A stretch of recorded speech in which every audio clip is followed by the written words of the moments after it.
Bismillahirrahmanirrahim. Assalamualaikum warahmatullahi wabarakatuh. Alhamdulillah wassalatu wassalamu ala Rasulillah wa ala alihi wa ashabihi ajma'in. Amma ba'du. Ma'asyiral muslimin rahimani wa rahimakumullahu jami'an. Setelah sebelumnya kita telah membahas rukun-rukun puasa yang secara umum terbagi kepada dua bagian. Yang pertama niat, kemudian yang kedua al-imsak, menahan diri. Menahan diri dari apa?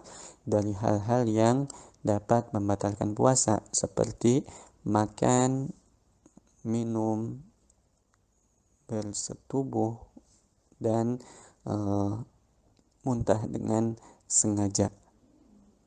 Kemudian kali ini insya Allah kita akan membahas apa saja pembatal-pembatal puasa itu.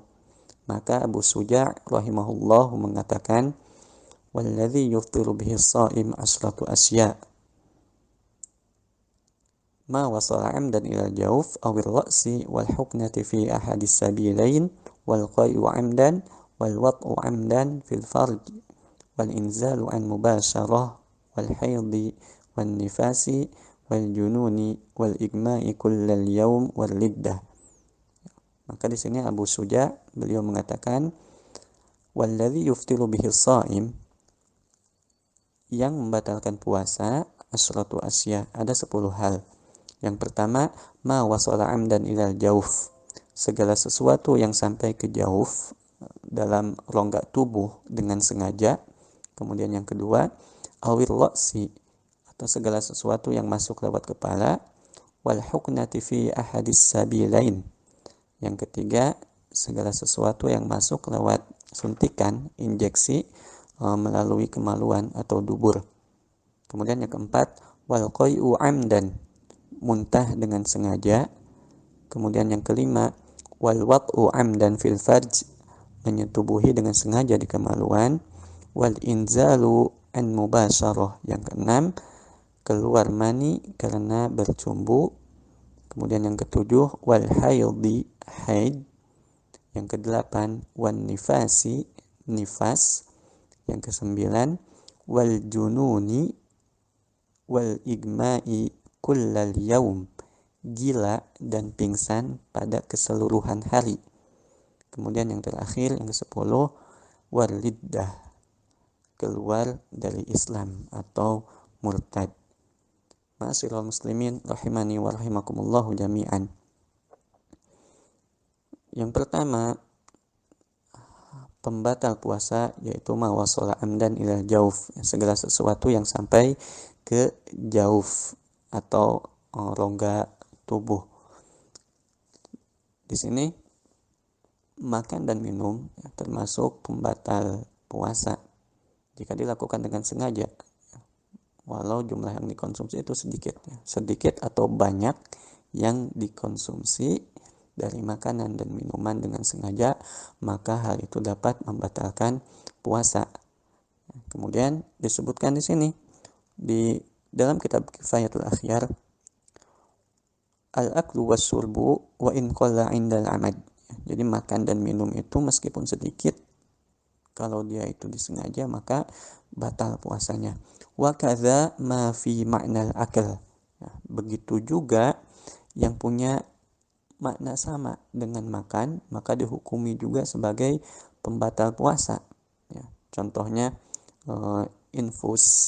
infusan, ketika seseorang diinfus, maka itu pun dia telah batal puasanya. Ya, jadi ma'asyiral muslimin rahimani wa rahimakumullahu jami'an, selain makan dan minum juga sama yang memiliki makna seperti makan dan minum dihukumi juga sebagai pembatal puasa.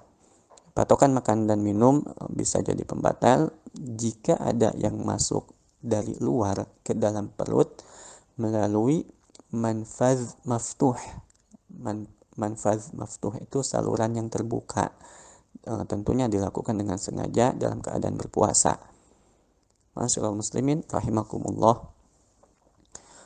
Kemudian yang perlu kita ketahui dan kita harus berhati-hati, bagaimana hukumnya ketika ada sisa makanan di dalam atau di sela-sela gigi kita ya. Biasanya ketika kita makan sahur contohnya, maka masih ada sisa-sisa makanan yang nempel di sela-sela gigi kita, maka ini kita harus berhati-hati ya.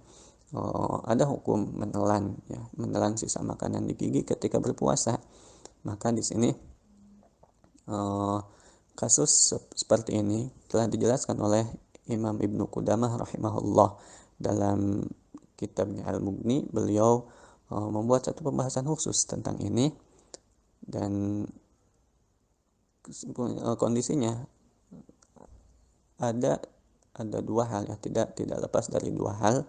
Yang pertama, sisa makanan itu sangat sedikit, kemudian tidak mungkin untuk diludahkan, kemudian dia telan, maka puasanya tidak batal, karena materi semacam ini tidak mungkin untuk dihindari, seperti ludah ya. Jadi ludah pun sama ya, kita menelan air ludah batal atau tidak ya, karena tidak mungkin bisa kita hindari ya.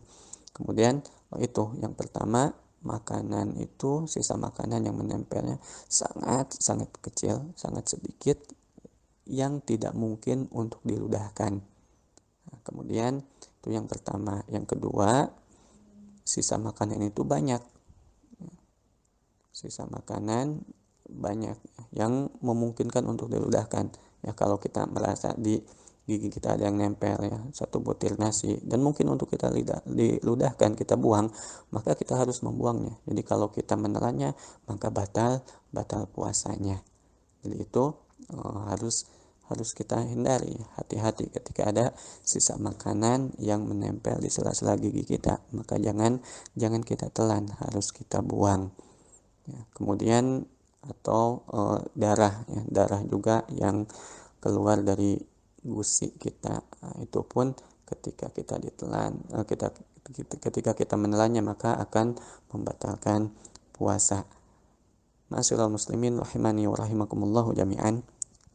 Kemudian bagaimana orang yang makan dan minum dalam keadaan lupa, apakah puasanya batal atau tidak ya? Maka orang yang makan atau minum dalam keadaan lupa, walaupun makannya banyak, maka puasanya tidak batal ya. Demikian pendapat Imam Nawawi dengan berdalil pada hadis dari Abu Hurairah radhiyallahu anhu.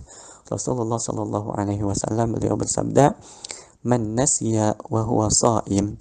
Barang siapa yang lupa sedangkan ia dalam keadaan berpuasa, fa akala aw syariba, kemudian dia makan atau minum, falyutimma shaumahu, maka hendaklah ia sempurnakan puasanya, fa innama at'amahu Allahu wa saqahu, karena Allah lah yang memberi ia makan dan minum ya. Jadi kalau lupa itu adalah rezeki dari Allah Subhanahu wa taala, maka tidak batal puasanya. Tetapi hati-hati ketika kita makan kemudian masih ada nasi dalam mulut kita dan kita ingat bahwa kita berpuasa, maka jangan kita lanjutkan menelan nasi yang ada di dalam mulut kita, maka kita segera membuang nasi tersebut, segera kita berkumur membersihkan mulut kita ya. Jadi itu makan dan minum tidak termasuk pembatal puasa kalau dia lupa ya. Jadi yang membatalkan puasa adalah makan dan minum yang disengaja. Insyaallah kita lanjutkan di materi berikutnya, masih tentang pembatal puasa. Mudah-mudahan bermanfaat. Wassallallahu ala nabiyyina Muhammad wa ala alihi wa ashabihi ajma'in. Wassalamualaikum warahmatullahi wabarakatuh.